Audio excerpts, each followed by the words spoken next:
So I'm Damian McNairney. I'm a trustee and a volunteer at the People's Kitchen Belfast, which is a homeless charity, working alongside those experiencing homelessness, addiction and poverty.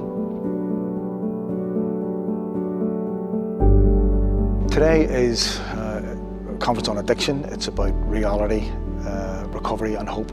And the idea is that we're talking to people on the street who are actually dealing with people suffering and experiencing addiction, trying to look at harm reduction. We're also listening to people from different charities about the support that they provide, the recovery programs that are available, and the educational programs that are around to try to avoid sort of youngsters falling into this dangerous trap. And the hope at the end has to be based on the reality, but there is hope there that people can listen to the needs of the people on the street and move forward in a constructive and cohesive manner, but it needs to be a wraparound programme. I guess in keeping with the conference theme, it's important to consider the reality of the task at hand. Our efforts need to be delivered in the context of time and place, and we find ourselves in a post-conflict 21st century Northern Ireland, with a backdrop in case that we have the health service under significant pressure, and reports that demonstrate the generational impact of the troubles across our society. There's a lot of places that I visit, like in Scotland, Wales and the rest of the island, are very envious of some of the services that we know. But we don't have enough people delivering them. I don't have enough people out in outreach covering the hours that we need to cover. I know Yes and Alison, I know Paul's the same. The services we have are really robust. There's just not well enough resource. I think that there's more needed to be done here in the whole of the county, or the whole of the province, without addiction.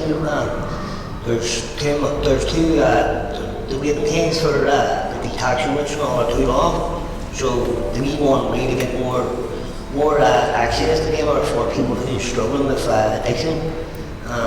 That's what I'm saying. And life's not too bad today. Life's good today. I have no obsession for drugs and alcohol today. All down to this 12-step program. I really do emphasise the program very well. Like they say, the glory is 12 years. Well done. You know, because so it's literally only living a day at a time. You know, but a day at a time is alright for me today. You know, and never ever so grateful, you know, to all the people stitching and living peace. If her mental health issues had been identified, managed and treated at an early age, we would be in a very different situation. I probably wouldn't even be standing here talking to you because I have no doubt in my mind my sister would still be alive, and I mean that wholeheartedly. I think there was a lot of passion in the room. There was a lot of emotion as well. I think a number of speakers really hit home in terms of the sensitivities of the issue. The two lads who spoke from life experienced, Billy and Robert, really sort of hit sore points with people. You can get below the figures, 212 figures, lives lost. It sounds horrendous. But once you listen to Lily Maria talking about the loss of her sister, that's one life, one family, and those ripples of anguish and desperation just spread out.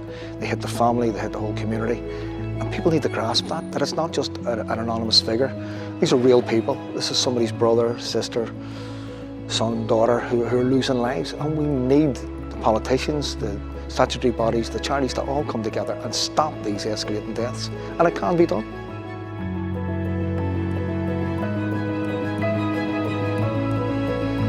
I think one of the big issues is the stigma attached to people battling drugs. They seem to be regarded as a lesser being. There's a lot of broken humans out there. There's no lifestyle choice about homelessness or addiction.